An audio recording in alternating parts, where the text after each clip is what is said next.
the cops on me. On a mission to be champs since they let me free. Prepare for combat, my adversaries crumble. Face it, I got a reputation for damage. Busters get ready to rumble. They lock me in a cell, have me trapped in a living hell. Though not guilty, I'm still in jail. Brother, I serve my time like a soldier. Maintain composure. My shadow boxing, a fight to the death. Busting boulders, every boxer with a pair of gloves. Best give up love. Here's a man from the makings of a thug. A lethal weapon, mind sharp. And in my heart, there's a wish to shake the world with the flurry of my black fist. Now once a high school dropout, now I'm the $1 million champ who's the next to get knocked out. What's going on, everybody? Another episode of Cheap Seats Box Show. Angela here, my boy JP. JP, what's up, man? Man, you know how we feel like blah. First things first, folks, on Twitter, Cheap Seats Box, iTunes. Give us a rate and review. You will be the next unofficial sponsor of the show. Like, we had two. One was from the week before. I didn't get to it. I said I didn't look, and there was one. The one time I don't look, there was one. And then this week, we got another one. So this week, two unofficial sponsors, Philly Fight Fan, and, forgive me if I get this one wrong, Southpaw Quant. I'm going to guess.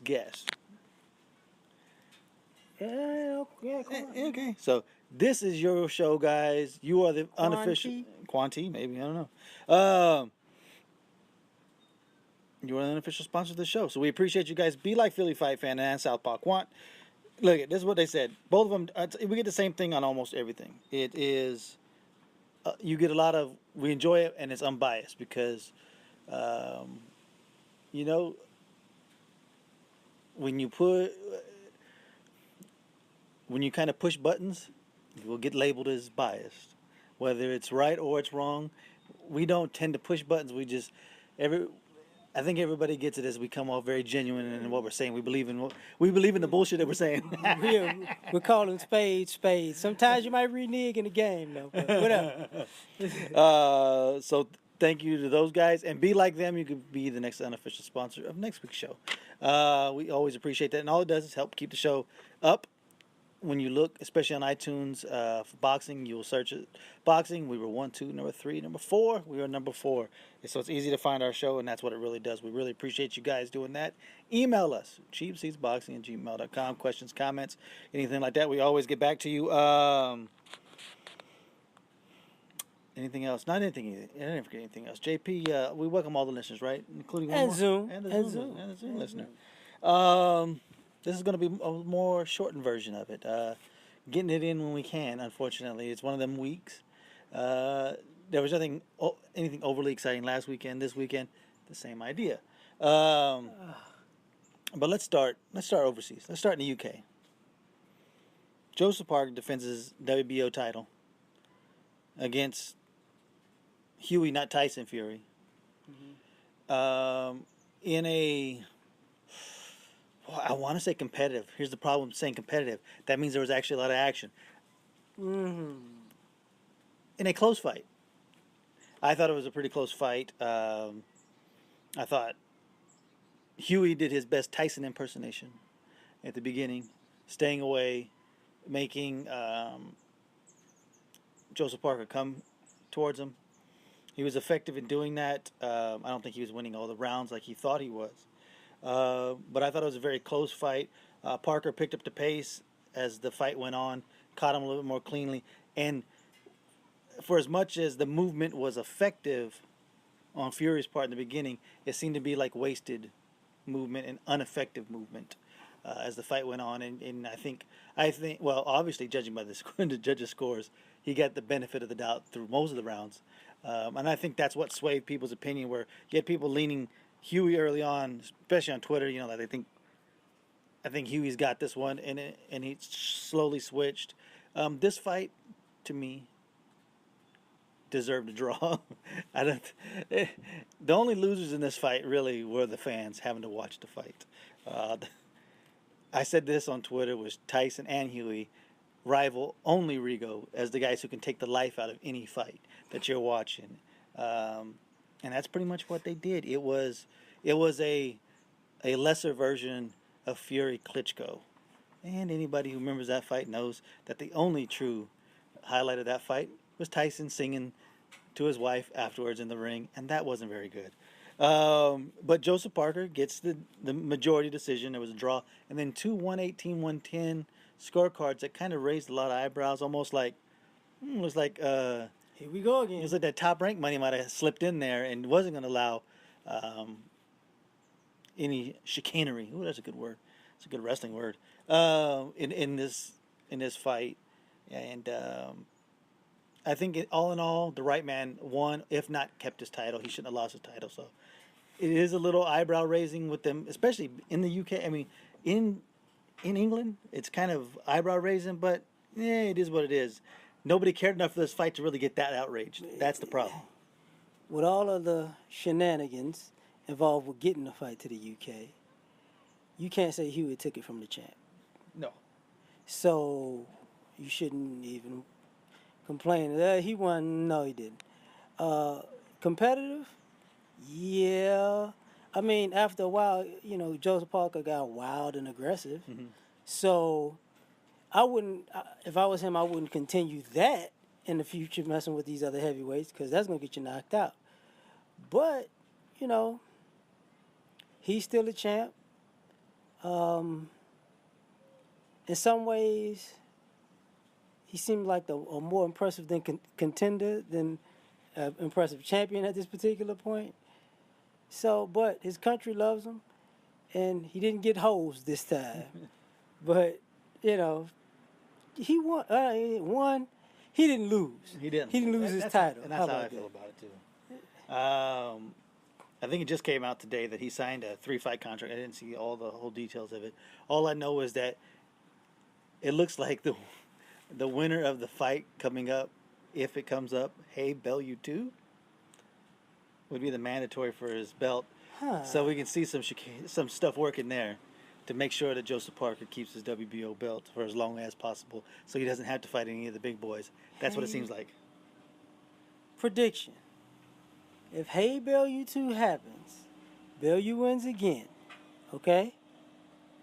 When Bellew wins, and he becomes the number one contender, he beats Joseph Parker.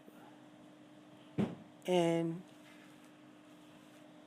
I can predict that Andre Ward might come out of retirement to get that heavyweight title like he talked about before he retired. Because who is he supposed to fight? Bellew. Not saying that is, I'm saying it's a possibility. If all the chips, all the dominoes fall in order.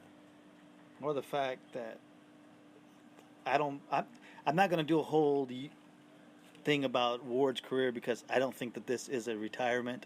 I think this is a pause on the career for now.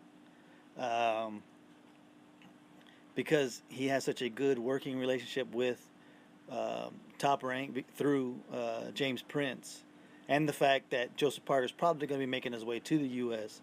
You might be seeing him on ESPN coming up through the Top Rank thing. That there may be your shot at your dream is getting a piece of the heavyweight title. So I'm not. When it's been over a year, maybe. I mean, I don't feel like it is a true 100% retirement yet. I don't know. It just seems like it's convenient at this point. I would say this. For right now, congratulations on a great career. Unfortunately, he's under the same scrutiny that all the other retired fighters. This has been going on decades. So it's not like it's Andre Ward, he's getting thrown under the bus. He is. Yeah, and really he's paying for the sins of all the other retired fighters who retired for a month, 6 months, a year and a half, Maybe he could come back and fight John Jones. Who knows? Big fight. Anyway, but, but great career so far. Let's get back to the, congratulations on that. Let's get back to the fights that actually happened. It's crazy, too. When we're in the palatial Cheap Seats Boxing Studios at the park here, you would think that people would have the respect to shut up when they come to the park, not have fun, not talk, and not park their cars close to us to mess up our audio. But, when you're this famous of a show, you just always have audience members just coming up, and it's a paparazzi and shit like that. You know how it is, man. Arsenio's dog pound loves us. All right, let's go to the ESPN card. I'm gonna start at the bottom. We'll start at Zurdo Ramirez. Gilberto Ramirez gets the win over Jesse Hart. He knocks him down in the second round, and is a pretty tough fight. Here's my thing, and I won't even break into the fight. I'll let you start that one off. But I will say this beforehand. I was at the sports bar, just hanging out, not going to watch the fight. But I was like, hey, the fight's on. I actually forgot about it.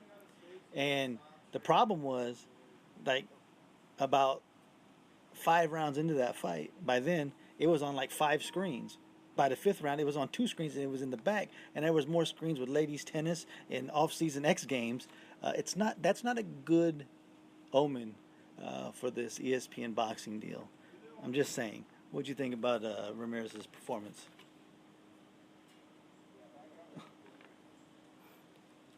Yeah. Can I do Marshawn? Thank you. Okay, look, man.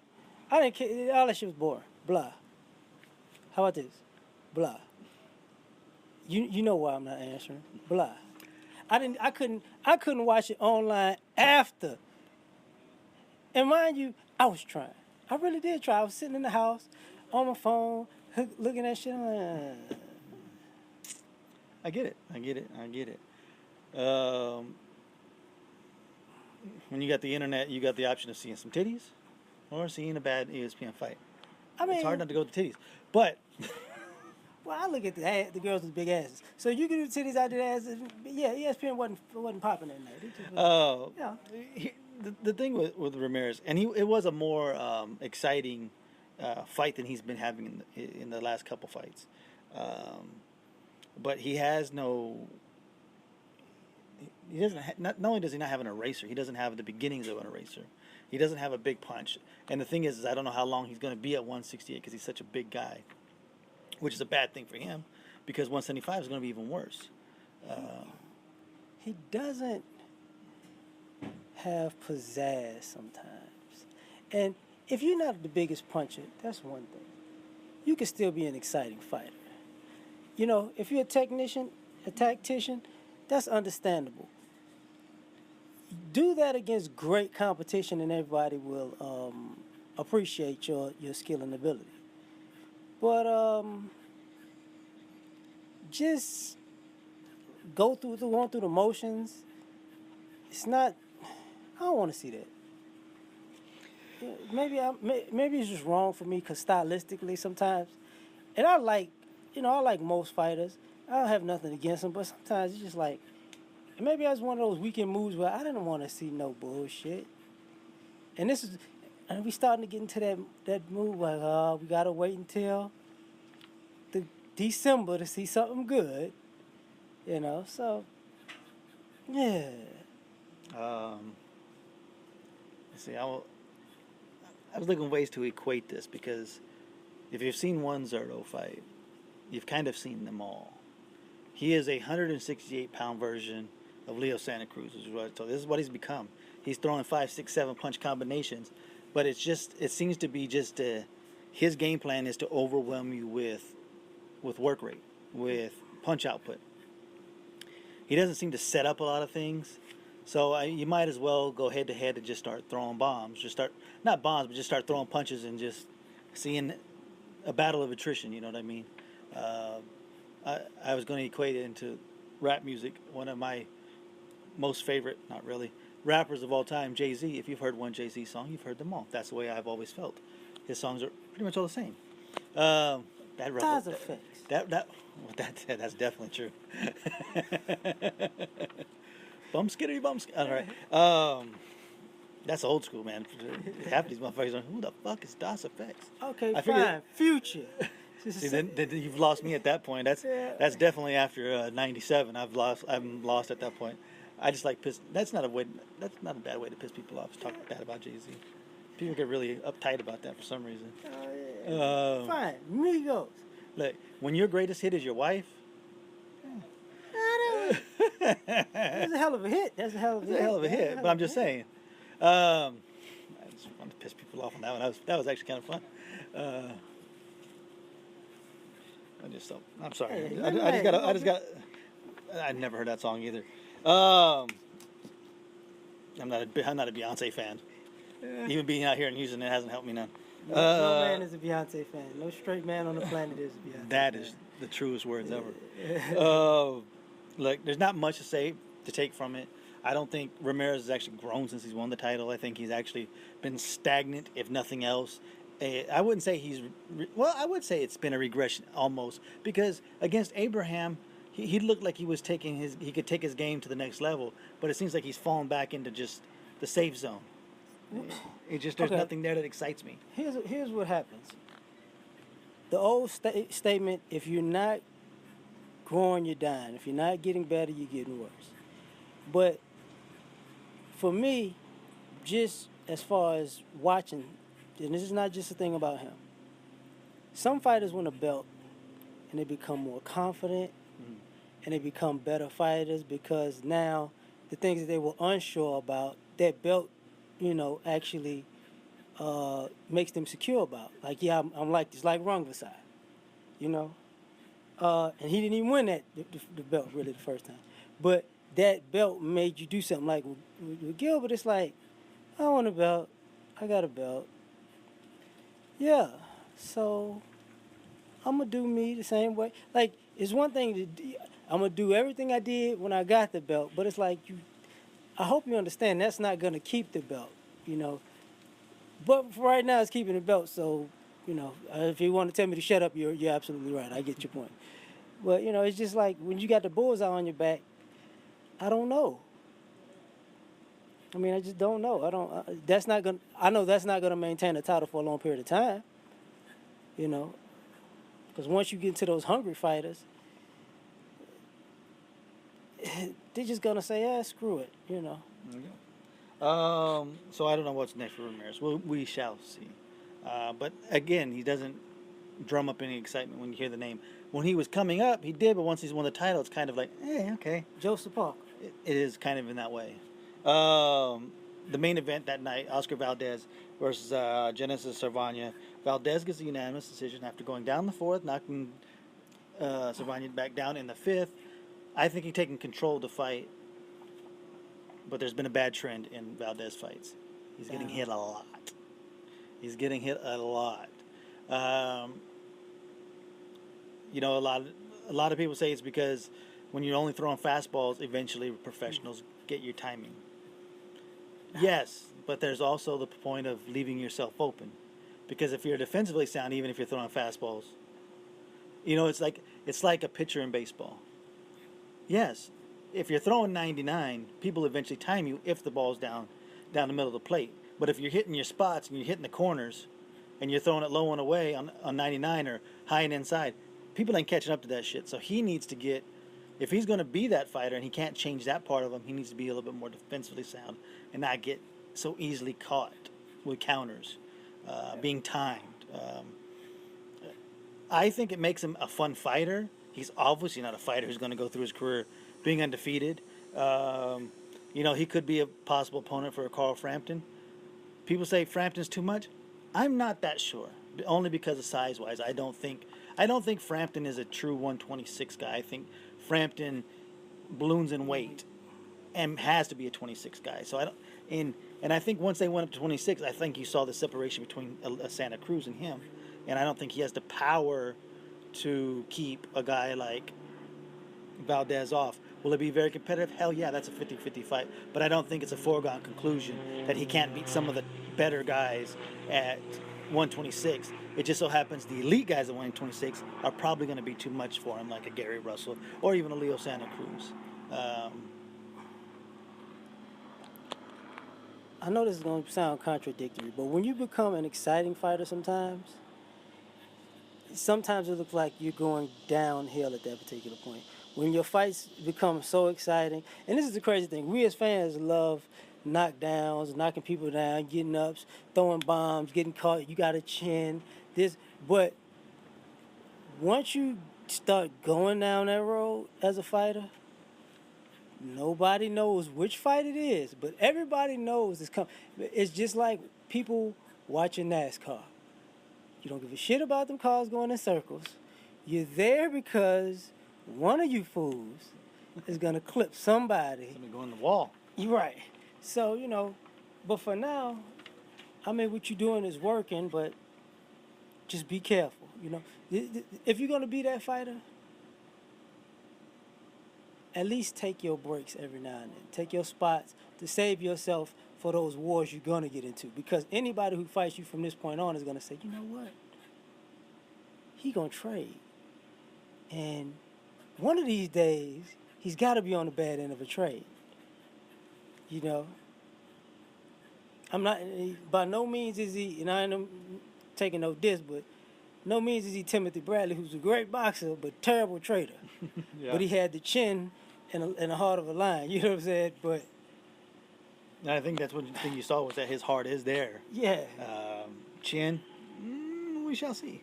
As he moves up. The one thing that I want to see from him next is he's got to fight. I know this was his mandatory, but I want to see him fight a more upper tier type fighter. I don't know the rankings. I don't know who is there, but I mean I want to hear a possible talk about him and Jojo Diaz maybe fighting. that's probably that track that is going on. And that's a beautiful fight because neither one of them have the power to knock each other out, so they're just going to swing and swing. And it's going to be exciting no matter what. Back and forth battle. And for all the flaws that people are so cautious about are going to be the things that make them more exciting and make the fight more fun and more exciting to watch. We were talking about Ramirez and talking about how the fights that either, if you're a good fighter, you're going to start to learn from them and get better from them. I tell you who got better in the losses last weekend, Luke Campbell against Jorge Linares. That was on HBO. I think that was at StubHub. Was that at StubHub? There was nobody there. It doesn't matter. Jorge Linares gets a split decision. Retains his I think that's a WBA lightweight title against Luke Campbell, and a guy who a lot of us just kind of like, well, he's shown himself to not be top tier. The loss to Mendy. He's beat up on a lot of soft competition. But what you saw in this fight was probably the best thing that's going to happen to him in his career. He's getting dominated early. First few rounds, pretty much Linares is doing what he wants. Gets the knockdown, hits him clean. It was like a 3-punch combination where only the last punch landed. The first one landed on the gloves. The second one missed, and then I think it was was it the left that came in or was it the right? Well, it busted his right cheeks. I think it was I can't remember. Busted his cheek, split his cheek, knocked him on his ass. And Campbell, you thought at that point, like, here it is. This is why he has been that edge guy where he's been a prospect forever. He's never really made that turn. Makes the turn. And realizes about 4 rounds in that fight, you know what? I'm getting beat, but I can hang with this guy. And I think I can beat this guy. Turns up the pressure, turns around the fight, closes the fight stronger, and makes the fight closer than people ever thought it could have been. In a way that I don't think Campbell won that fight, but you can understand why he would think he won that fight. He turned around a fight that he had went down in, that he was down early big in, and had turned it around to make it a very competitive fight. My hat's off to Campbell. Are they both winners? No, I think actually Campbell was the winner and Linares was actually a loser in this fight because the guy Linares, who is so technically sound, seemed to his old habits of getting caught, starting to reach for punches, things that left him open to be countered in fights that he was winning and got stopped in. All of his losses are stoppages. Some of that came back into play. And, when they're talking about a Mikey Garcia fight, where people think that that's pretty close to 50-50, where it got it after this fight, and it doesn't mean that's true, but the public perception of the fight is it's not as sellable because now it seems like that's a clear Mikey win. Like, eventually Mikey's going to catch his ass. But it was a pretty fun fight. Probably it wasn't the funnest fight. The second funnest fight. The second, yeah. The other one was a 2-rounder. That's the way every fight should be. What would you think, man? Competitive fight weird fight. And what I mean by weird is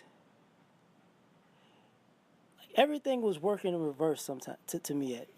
The fighter who controlled the middle of the ring was getting outboxed by the guy on the outside who was working his way around. And they both switched roles when they did that. So that was weird to me. Like these are one of those fights where you can understand judges having completely different looks at a fight because, like, Campbell was throwing good shots, good jabs. But then when you look at the way the punches were coming out, you could tell Linares actually had more pop, and he was like, you don't want to get hit with that shot again. But, battle with two punches. Linares couldn't get around that right hook. Campbell couldn't get away from that straight right. So the fact that they both made it a competitive fight was cool. It was just awkward for me to watch. And not saying it wasn't exciting for me. It was awkward. The best part about it is I think Campbell started to realize, man, this height does give people problems. Mm-hmm. I can make people pay. And see, that's the one thing that might be in his favor in the future if he actually really sits on that right hook with certain people. Because he was trying to time Linares and he was catching him, but he really wasn't catching him with sound shots. He was catching him like, you're going to pay every time you come in here with this. But if he actually put something on that, he's going to knock somebody the hell out. With Linares, as far as the Mikey fight, I got to go with Mikey. Come on now. But I think this is a different way to judge him because of the size. Like, I think Campbell's height is going to give everybody, as long as he's in that weight class, he's going to give everybody a problem. Because he's a tall southpaw at that. Mm-hmm. So the minute you want to go to the body, just like Roy Jones was talking about, the minute you really want to take a shot at his body, you're already in the area of that right hook. It's nowhere around it, unless you're a southpaw. So, congratulations on the win, because, I think Linares won 7-5, 8-4, just in my opinion. But anybody could look at it and say, shit, maybe 7-5. It could have, if it wasn't for the knockdown, it could have been a draw because the flow was really a back and forth flow. It really was. This guy might have hit, Campbell might have got a couple of jabs in, good jabs, a couple of hooks. You're like, damn. Linares comes back with one body shot, two straights. And you're like, those shots are harder though. Like, it just depends on how you want to count it up. Look at the punch stats. It's just like, it is what it is. But would love to see you guys again, whether y'all, with maybe two different opponents. Yeah. Let's do the Mikey fight and let Campbell fight somebody else, and if he wins. It was definitely competitive enough that you could actually build it back up. Yeah. If need be, if a Mikey thing doesn't come through, he can say he wants to go up to fight Mikey. It's not a good look for you. Stay doing your UK circuit, whether it's here or over there. He's here fighting a UK guy, or he's over in the UK fighting UK guys. Yeah. I know we're kind of rushing through this. It's because that's the time limit that we're on. For once, I actually wrote down fights, guys. That's why you can hear the paper. That's it. One I didn't write down was the one I just was talking about. 2 rounds. How about that? Junior Dorticos. KO2 of Dmitry Kudryashov. We knew this is exactly how it was going to end. How bad and how slow is Kudryashov? He looked like a cruiserweight Nikolai Valuev. Like, that's how slow he looked. Power, yes. No head movement, no foot movement, and the punches you could see coming from a mile away, which is what throws up the red flag because Dorticos is going to fight Usyk in the next round in semifinals. And even in that round and a half that it did last, Kudryashov caught him with a lot of jabs.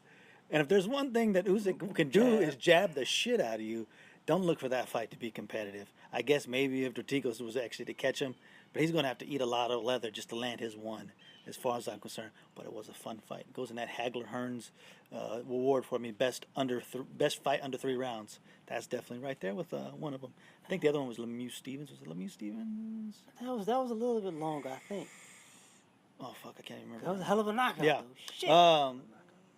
I don't know. What did you think? Did you see anything from Dortigo's that would actually make you think that he would have a shot at Usyk? The way he knocked him out, because he was a little farther over to the right, because he kind of connected with the first shot, but he spinned him in a way that the second shot was just like a placement, I guess. Mm-hmm. But when he came with that over the top shot, that was it. You know,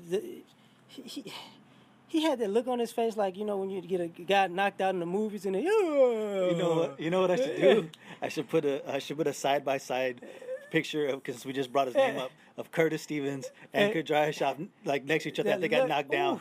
They both had that look like, what the fuck just hit me? He looked like the guy at the bar that had like 5 too many shots and he just fell clean off of the stool. You knew it was over. Like, you know, fix your face first. But, you know,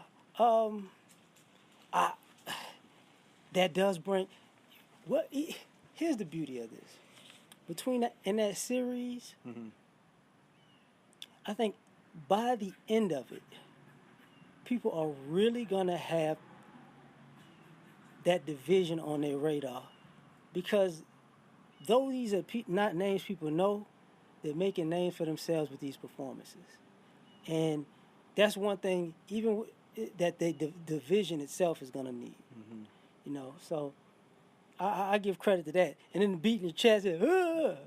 All right, that's what I'm talking about. All right. Hey, another Cuban is fighting this weekend. Marius Briedis versus Mike Perez. The third fight in the cruiserweight thing. Is that this weekend? Mm-hmm. Am I right in that? Yeah, I believe so. Please look that up for me, because there should. So. Because I would think there should be stuff every. I think there should be a super middleweight. I could be a week off. Forgive me if I am. That's the shit I didn't write down. Okay, so I am right. It is that fight. I wonder why they didn't. I wonder why they went back to back cruiserweights. That's weird. I thought they were supposed to be alternating. But anyway. Because the damn middleweights ain't exciting. Hey, you ain't lying about that. Marius Briedis, who coming off his dominating performance against Marco Huck, and Mike Perez off his like 30-second destruction of some bum in the UK after making his cruiserweight debut after coming down from heavyweight. To me, this is going to be a boxing match. Because Briedis was very content just controlling Huck at distance, and Huck was much obliged to not throw very many punches.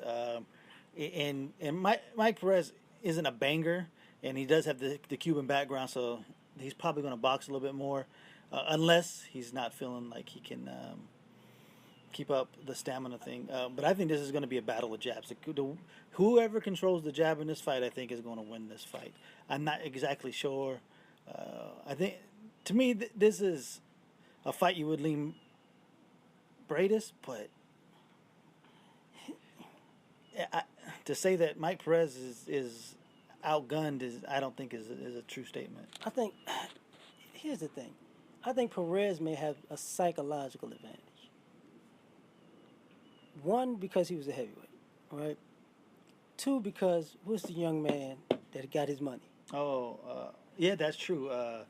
Magomed Abdul Salamov, who won the settlement from New York. So I guess some of that pressure, like that mental anguish, could be taken off him. I didn't even think about that. So I think, that's why, like, he may be easier for him to fight now. It's like, because after that fight, you saw him basically go downhill. So the losing the weight, getting down and being able to make that weight, and destroying bums. He actually might be free enough to actually, because that was a fight that he got into at that time. He might be actually willing to step on the gas with somebody. So I think he has a psychological advantage, because he might actually be able to take the fight to Briedis now. If that wasn't the case, or if Briedis does something that disheartens him, then he's going to have the advantage. So it is in Latvia, so he's going to have to. As soon as this fight was announced, my first thought was, I think Mike Perez could get this upset, man. I really do. I'm gonna go with it because you convinced me. You convinced me because that is a good point. Because that Abdul Salamov fight carried over him. You saw that he didn't have, he didn't go for it anymore. He kind of would pull back a little bit. We saw that in the second half of the Carlos Takam fight, where he won like the first 5 rounds, and Takam won the last 5 rounds after he took his foot off the gas, and he had kind of turned into that fighter. One thing, he'll have the confidence he can take Briedis' punch. He's been in heavyweight. He can take those punches. There's no reason he can't take a guy like Briedis' punch. That could also be a downfall to him because it's overconfidence. Yeah. I'm gonna go with a. How should I say this? I think he will just edge out enough rounds to where he should get the decision. That doesn't mean he will, but I would say I would edge him I would edge him about 7 rounds. I think he's gonna do enough to earn the victory. I'm gonna say he's gonna get the split decision win. He doesn't have a home, so that could always go a bad way. But I'm gonna go with Perez with the minor upset. I give him 8-4 in the ring and 7-5 on the cards. 7-5 which way? On the cards, like right. He's got to win 8 rounds to win, but he's only going to get 7 on the cards. Yeah, that was my whole thing with Golovkin. I said he needed 8 rounds just to at least have a chance to win. Yeah. Looks like he needed 9.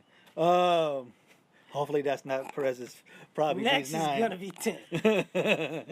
10. Real quick, we only got a few minutes here before we got to shut this off. Demetrius Andrade and Danny Jacobs signed deals with HBO. This looks to be a move. 2 things. 1, bolster up some of the lost talent that they've had. You know, Crawford, Lobachenko, most of the top ring stable. But also bolstering future possible opponents for either Triple G or Canelo. Because Andrade is expected to move to 160. Jacobs is there. He could be. You never know. He could be 168 pretty soon. He's such a big dude. But I think it's a turn in the way people feel about HBO. Like, okay, maybe HBO isn't fully out of the boxing business. We shall see. Yeah. Well, you know what? They got, I think, 18 months between now and the next season of Game of Thrones. So I think for the next 18 months, they got a little bit of money to spend. Winter is not coming for a while. It's here, but now it's on pause. Yeah. Once they add Charlo in the mix. This bird is just killing this over here. No, he's not. Sounds like a pterodactyl. Well, you know, they are relative. Once they add Charlo in the mix, this is going to be very interesting because you still got Lemieux hovering around. Oh, by the way, that's a prediction that we have, that Charlo will be the next shoe to drop and Jamal Charlo will be making a move to HBO. That's something we think might happen. Yeah, I mean... For no other reason than we just think. Yeah, I mean... We have no facts to back that up. Just a gut feeling. Look, man, the one thing I can say about boxing right now that we have been lamenting for a long time is pretty much a hit and miss business. So what we always wanted for was the guys who were hitting to be fighting the guys who were hitting, and the guys who were missing to work their way up through those guys. And now you're starting to really see that separation where these are the top fighters that the people want to see, that are the best skilled, that people will pay for. Now these guys are really kind of basically in a phone booth or getting close to getting in a phone booth. Everybody else, you got to make your bones, and come up through the ranks. And this is the part you're seeing divisions with maybe 4, 6, or 8 top guys. And guess what? Them the only people you want to see fighting that division until somebody gets completely retired through that and a new guy comes up. That's just what it is. That's part of... This is why Jojo Diaz is on the come up. He made his bones coming up. He's deserving of a title fight. This is the same thing how Errol Spence got his title fight. Young, exciting fighter, blah, blah, A young man with the night pillow. Cracks me the fuck up. He will be in the mix someday. Same thing with Tevin Farmer when he heals. I mean, we love boxing, but we know we do not want to be bored to death with the bullshit. So go to HBO, knock out some bum until you can get Charlo there, and y'all have at it. It'll be Triple G, Canelo, Jacobs, Lemieux, Charlo. Who the hell am I missing?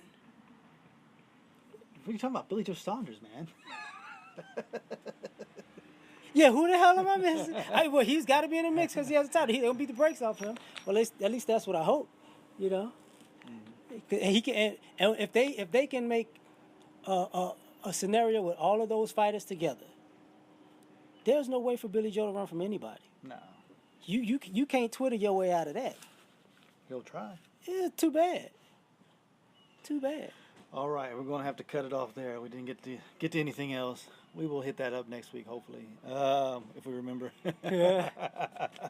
Again, follow the show on Twitter. Yes, sir. And since it's a downtime, if y'all want, let us know if you want us to talk about a topic. Yeah. Hit us up about a topic because we'll come up with one regardless. But if you want us to talk about, hit us up. October is a dead month right now. Yeah. And you can do that at cheapseatsboxing@gmail.com for any suggestions like that. Follow us on Twitter, like I said, and rate and review on iTunes. You could be the next unofficial sponsor, like Philly Fight Fan and Southpaw Quan. And I apologize if that's not exactly how you wanted it to be said. I apologize. You can hit me up on email or Twitter to let me know. It's Quan T. It's one of them. Quan Inti? Maybe it's Quantity. I don't know. But we appreciate you guys taking the time out to do that. We told you this is your show. We thank you. Be like them. Rate and review. You will be the next unofficial sponsor for the show next week. Go ahead. Let's keep this momentum building now. They always come in cycles. We get 3, 4, 5 of them in a cycle. So it's like PEDs. We're cycling on right now. Oh, shit. We're cycling. We cycle off for a while. You forgot Right to now we're talk cycling about the on. juice. Yeah. Okay. JP, is there anything else, man? This is where the fighters fight the fans commentate. And we do it just like you for the cheap seats. Because we ain't buying no tickets, goddamn it. Peace. Believe that I'll never be shamed again. Again, I'll be the next heavyweight champion. Call me crazy, but no one can fade me. I'm the product of the projects. Lost and crazy. Throw your hands up, Mr. Bruno. Ride. Big Mike Tyson about to brutalize that ass tonight. No hesitation for the whole nation. I beat that ass so bad I probably violate probation. Through demonstration as I strategize information. Intent to kill, so it's real like I'm catching cases. Let the world know I plan to die. If I don't